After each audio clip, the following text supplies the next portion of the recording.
So I've just fired up my trusty spreadsheet, and let's just have a think for a minute about how much the US government actually really owes, or rather how much the US owes, because it's not just the government. And the figures are quite astonishing when you sit down and add them up.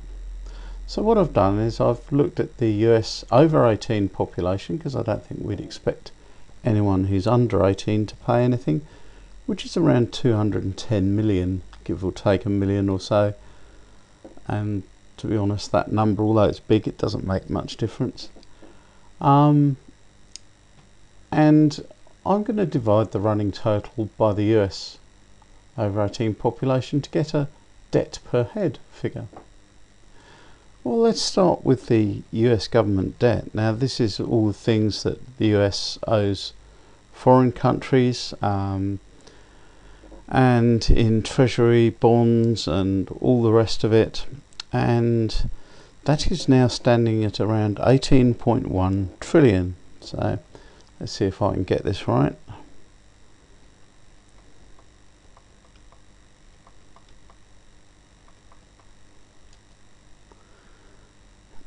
Yep, that's right. So that's 18.1 trillion.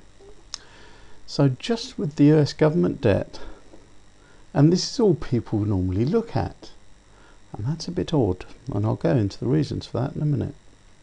So just with that 18.1 trillion, then everyone who could possibly be working full-time, and we know that around 25% of the people aren't, should be paying $86,190 over their lifetime towards that debt to clear it. Okay.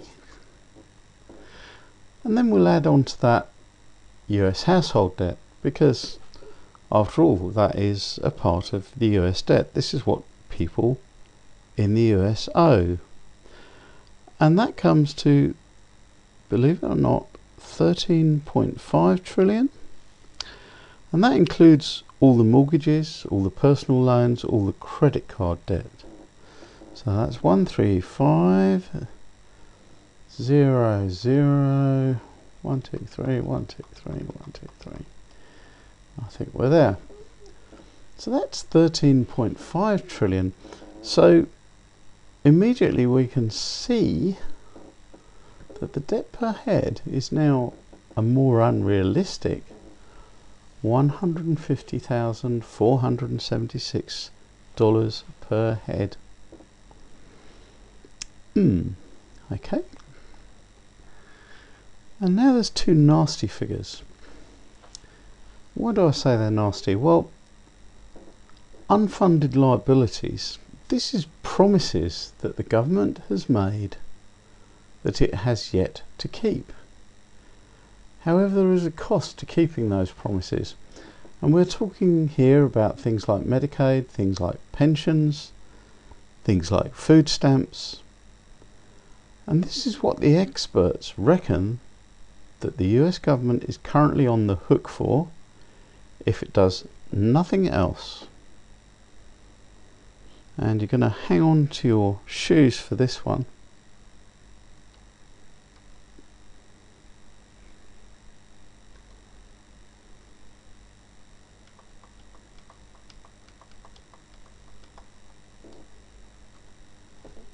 $127 trillion. Ouch.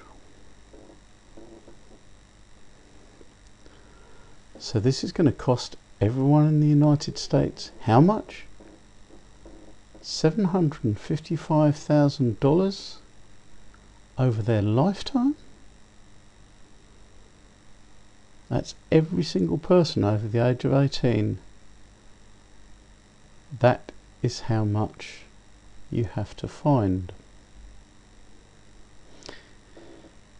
And believe it or not, it kind of gets a bit worse, because everyone is predicting an economic collapse.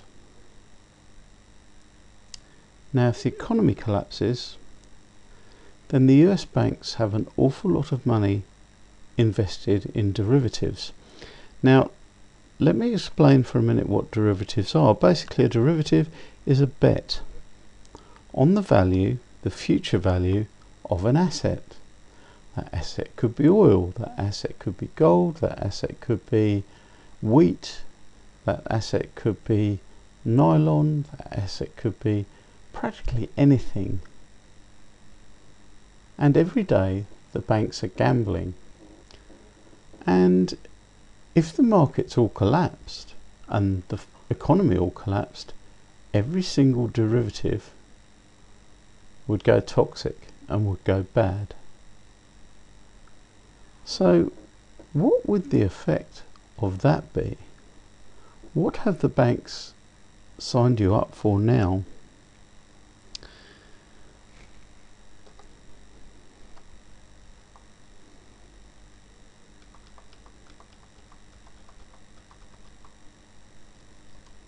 $240 trillion.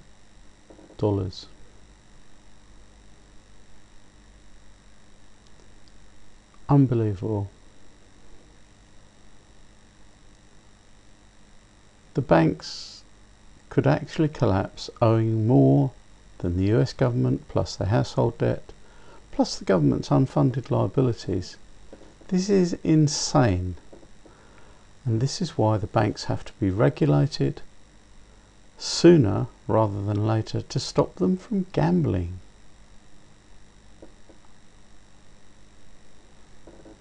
Now, if all this happened, obviously the US would be in dire trouble because the debt per head would be nearly $2 million. So, this is my answer to the gentleman who emailed me and asked me how much is the US really in debt. Something like $398.6 billion when you count absolutely everything. And this is a pessimistic estimate. Why do I say is it pessimistic? Well, I'm only counting the top 9 banks. And I'm not counting all the other businesses that owe trillions. Because there are businesses such as IBM that owes a hell of a lot of money and they're not included in these figures. So I'm still short. But yeah, if you're an American, you owe roughly $2 million. Well, I hope you found this entertaining, possibly a bit scary. And if you have, please like,